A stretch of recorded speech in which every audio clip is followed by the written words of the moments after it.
On est le 7 octobre et quand le signal est apparu sur Bitcoin la dernière fois, il s'est envolé de plus 30% en moins d'un mois.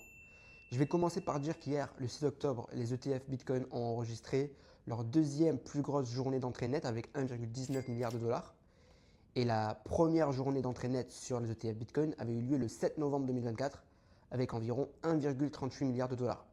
On sait tous ce qui s'était passé ensuite. En fait, il y avait eu une grosse envolée et Bitcoin avait fait plus 30% entre le 7 novembre et le 10 décembre 2024 en même pas un mois.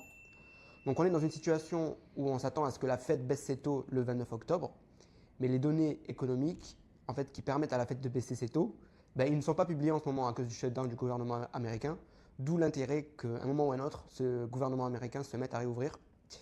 Et on arrive au bout du cycle et on voit que les altcoins n'ont pas encore super bien performé jusqu'à présent, mais je pense de mon côté qu'il peut toujours se passer quelque chose de très gros sur les alts, mais que ça va arriver très rapidement et qu'il va falloir être très vif sur sa prise de profit. Ça peut se faire en l'espace de 2 ou 3 semaines seulement. Et pour moi, la fenêtre temporelle de fin de cycle, elle est entre le 20 octobre et le 20 novembre, où c'est vraiment la dernière fenêtre où il va falloir être prêt pour sa prise de profit.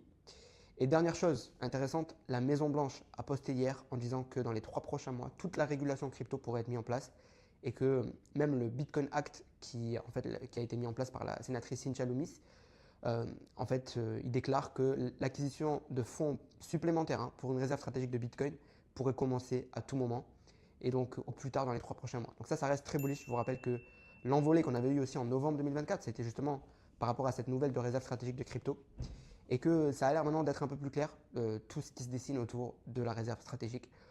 Donc tu l'as compris, en ce moment, on est sur une période très intéressante, mais aussi très risquée, puisqu'on se rapproche de la fin du cycle. Et donc il est très important de rester informé par rapport à l'actualité crypto.